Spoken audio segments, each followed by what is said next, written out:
So inevitably it seems that every time summer rolls around, the questions start to roll in as to how to get the physique of insert the celebrity physique of the moment, and that's the one that most guys want. This year it seems to be Zac Efron from Baywatch.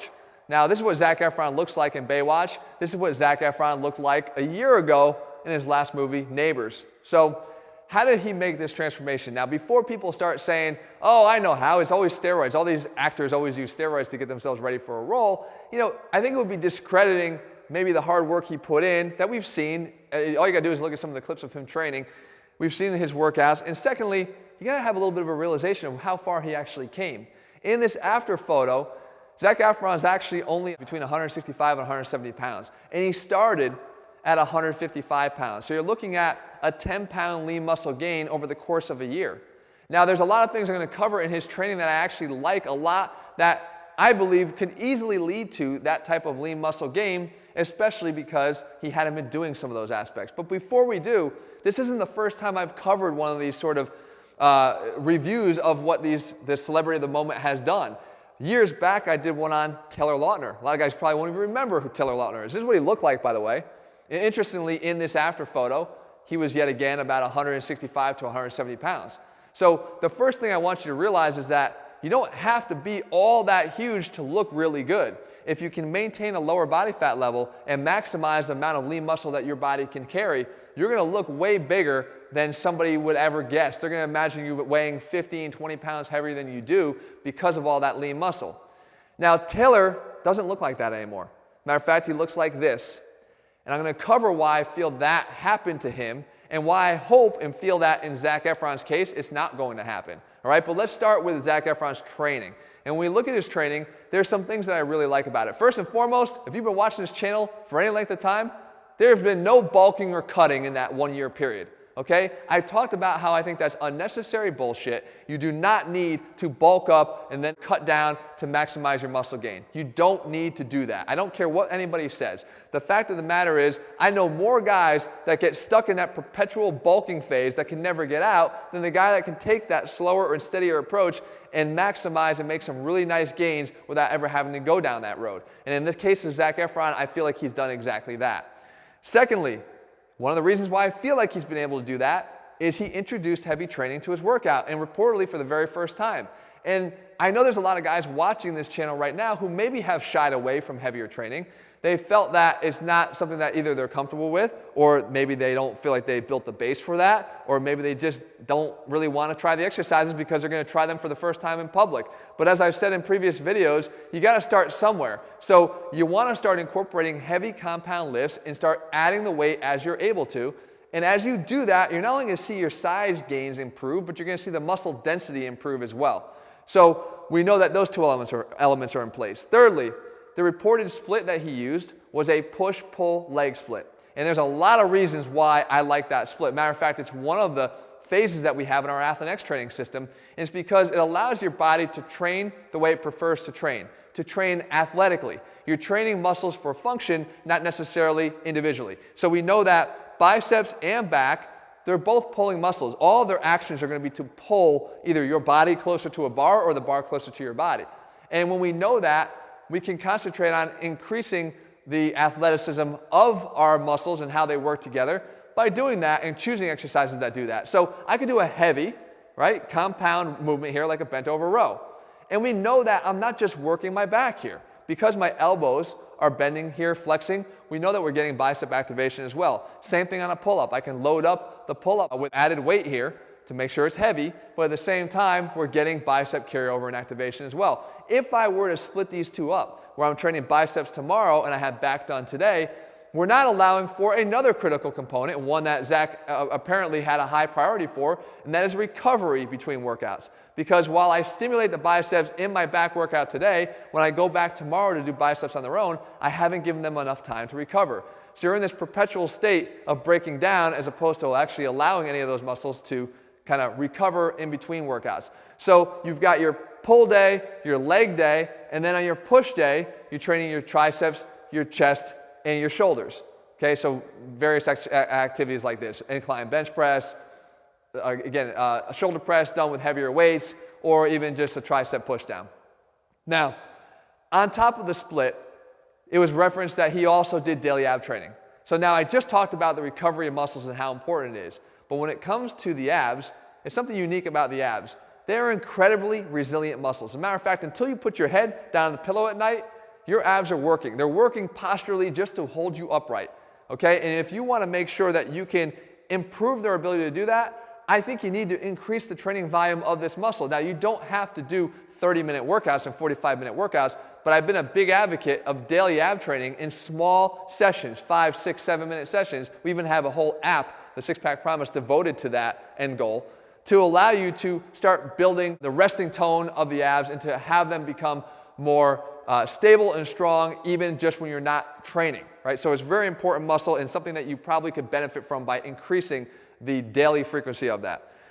Finally, we talked about his ability to maintain those lean levels all year round and to have sort of those low levels of body fat. That's going to come in from a combination of diet, which we'll talk about in a second, and his conditioning. And in the conditioning, I don't care who you are, you're going to get bored if your conditioning relies and revolves solely around long walks on the treadmill.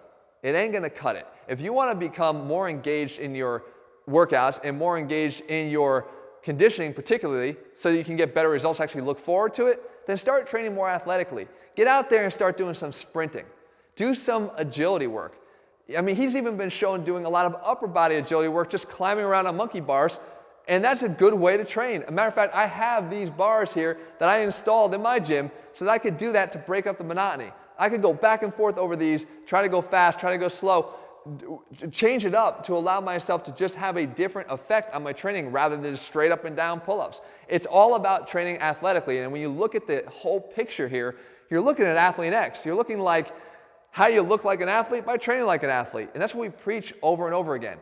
But of course, the diet is a major part of it, and this is where I think Taylor Lautner kind of missed the mark. If you go back to these pictures of what Taylor Lautner looks like now, you have to just start with a clip. I'm just going to play a clip of him from a radio interview he did a while back around that period of time that he was in that shape, in his best shape. The next couple months, to get to that sort of form that you were before, or do you not worry as much, or like how does it work? What I learned is that I have to stay on it. I can't ever give it up as long as I'm filming this franchise, because it's tough. If you stop at all, it all loses like that. And the biggest thing I learned is it is just as hard to maintain as it was to put on in the first place. But the most challenging part was definitely the eating process. I had to double my calorie intake per day, eating every 2 hours, not the most, yummy things. So did you hear what was going on there? It sounded pretty almost painful for him. Very, very challenging. Something that he felt like you could almost hear the short-term nature of his approach to eating. He was so rigid and so strict, and he was eating foods he doesn't sound like he really even liked all that much. He was eating it so often throughout the day. Let me tell you something. If you don't like what you're eating, I don't care how you're eating right now. There's a lot of different methods and a lot of different styles of eating. I don't care what method you're following right now. If you don't like it and enjoy it, you're never going to stick with it long term. And what we're talking about here is getting long-term sustainable gains, not just looking good for summer. We don't want to just look good this summer. I want to see what you look like next summer too, right? And if you can't find an eating plan that allows you to be consistent with it by liking what you're following, it's never going to work long term. So back with what Zac Efron's doing. It's been noted that he follows a very solid nutrition plan, but allows himself to sort of break away and have a cheat day later in the week. Now, I've been asked a lot of times about cheat days and what my feelings are on them. I don't necessarily have cheat days. I don't necessarily have entire stretches of meals put together where I'm eating things that I shouldn't be eating, or eating things that are less desirable than a solid nutrition plan would provide. But you can do that. If that's what you want to do and that's what's going to help you keep your sanity, that's totally fine. And in his case, I love that. I love the approach because it allowed him to stay locked in. It's going to allow him to stay locked in, I feel, a lot longer than maybe in Taylor Lautner's case. So I've always used a batting average analogy in baseball because that's sort of my background. If you're going to eat 5 meals a day over the course of a week, that's 35 meals in a week. And you eat 6 times a day, that's 42 meals in a week. Let's say you're eating those 42. If you go 35 for 42 or 36 for 42, 37 for 42, that's a hell of a good batting average. You'd be going in the Hall of Fame if you did that. Well, you could have that same approach to eating. Maybe you eat perfectly throughout the entire week, but you save all those 5 meals for one day on a Sunday. Great, no problem. It's no different than spreading them out throughout the week, having one here, and one here. The idea is if you strive for perfection and that consistency of perfection every single day to the point where it feels like a deprivation to you, it's never going to work. And I think that's what happened here to trip up Taylor, and it's something that you don't have to have happen to you. Matter of fact, our X Factor meal plans are really kind of sustainable and easy to follow because we allow you to pick the meals that you like from within all the meals we provide and then allow you to stay consistent with them because they're not all that hard to prepare. They actually taste good, and you never feel like you're sort of missing out. And if you want to work in your cheat meals, I even show you how to do that in our program by selecting the individual meals, calculating them into your overall kind of average, your eating batting average, and make something that you can actually live with. So guys, I hope you found this video helpful. There's a lot to learn from when we do these celebrity reviews. And you know, are we all going to look exactly like them? No. Are we going to look like them in a month, ready for summer? Hell no. But if you can start following the major kind of themes behind what they're doing, I'm telling you, your ability to change your body is the sky's the limit. And your ability to keep that body, most importantly, keep it. That's what we preach here all the time, is definitely something that you can attain and something that you can master once and for all. If you're looking for a step-by-step plan, training like an athlete, all the elements we just covered and talked about, laid out day by day, meal by meal, it's over at ATHLEAN-X, guys. I'm happy to show you exactly how to do it every single step of the way. All right, guys, we'll be back here in just another couple days. More videos, 3 videos every week. Let me know what you want to see, what you want me to cover, and I'll do more of that in the days ahead. This video came from all the emails that you guys have written in about us, or to us. Tell me what else you want me to talk about, and I'll do that best I can. All right, I'll see you soon.